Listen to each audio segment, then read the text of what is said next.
হাওড়া সদরে তৃণমূলের সাংসদ প্রসূন বন্দ্যোপাধ্যায়, রাজ্যের প্রাক্তন মন্ত্রী তথা বর্তমানে মধ্য হাওড়ার বিধায়ক অরূপ রায় ও হাওড়া পুরসভার প্রাক্তন মুখ্য প্রশাসক সুজয় চক্রবর্তীর বাড়ির সামনে পোস্টার সাঁটালো বিজেপি। বিজেপির স্থানীয় নেতা কর্মীরা গিয়ে সেই পোস্টার সাঁটালো। সেই পোস্টারে হেডিং করা হয়েছে ভয় আউট ভরসা ইন। সাংসদ, প্রাক্তন মন্ত্রী ও পুরসভার প্রাক্তন প্রশাসকের নাম করে পোস্টারে লেখা হয়েছে, উনি আমাদের রাজনৈতিক প্রতিপক্ষ, কোনো শত্রু নন, তাঁর বাড়িতে কেউ হামলা করবেন না। তাকে, তার পরিবারের কারোর ওপর যদি কেউ ব্যক্তিগত স্বার্থ চরিতার্থ করার উদ্দেশ্যে হামলা করেন তাহলে দলগত এবং প্রশাসনিকভাবে কঠোর ব্যবস্থা গ্রহণ করা হবে। বৃহস্পতিবার দুপুরে বিজেপির রাজ্য কমিটির সদস্য তথা প্রাক্তন জেলা সভাপতি দেবাঞ্জল চট্টোপাধ্যায়ের নেতৃত্বে বিজেপি কর্মীরা এই তিনজনের বাড়িতে গিয়ে পোস্টার সাঁটান। এই প্রসঙ্গে তিনি বলেন, শুনুন, মূলত ভারতীয় জনতা পার্টির সংস্কৃতি আর তৃণমূলের সংস্কৃতি দুটো আলাদা। ভারতীয় জনতা পার্টি মানুষের রায়ে জিতে এসেছে বলে এই নয় যে রাজনৈতিক প্রতিপক্ষদের ওপর হামলা করবে, কিন্তু যেহেতু তৃণমূল কংগ্রেস এরা এতদিন রাজনৈতিকভাবে দেউলিয়া, ক্ষমতায় এসেই এরা বিরোধী পক্ষকে আক্রমণ, বিরোধী পক্ষকে মার্ডার করা, এই সমস্ততে বিশ্বাসী ছিল। এরা এখন সমস্ত নেতা নেত্রীরা কেউ বাড়ি ছেড়ে পালিয়ে গেছে, কেউ বাড়ি থেকে বেরোচ্ছে না।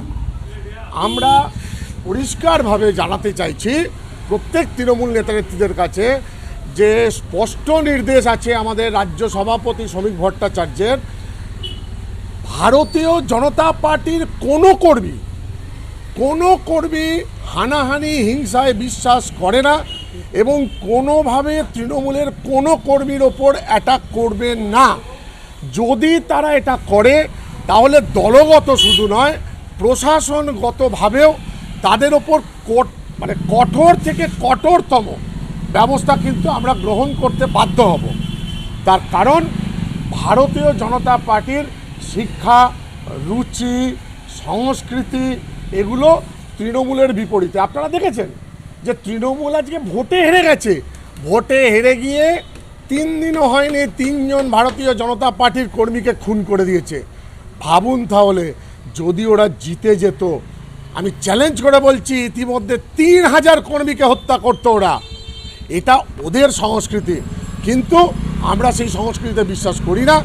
তাই প্রত্যেক নেতাদের বাড়ির আশেপাশে আমরা জানি কিছু অতি উৎসাহ ছেলেপুলে আছে, আবার 4 তারিখের পর কিছু স্বার্থান্বেষী রাতারাতি ভোল বদল করে ভারতীয় জনতা পার্টির ঝান্ডা লাগিয়ে নিয়েছে নিজেদের মাথার ওপরে। তারাও নিজেদের স্বার্থ চরিতার্থ করার জন্য করছে, কিন্তু রাজ্য সভাপতির নির্দেশে আমরা পরিষ্কারভাবে বলে দিতে চাইছি, কোনোভাবে কোনো তৃণমূল নেতা কর্মীর ওপর যেন হামলা না করা হয়। তার কারণ তারা আমাদের রাজনৈতিক প্রতিপক্ষ, রাজনৈতিক শত্রু নয়। এটা স্পষ্টভাবে আমরা দিকে দিকে প্রচার করছি এবং এটা স্পষ্টভাবে প্রত্যেকের কাছে বার্তা দিয়ে দিতে চাইছি।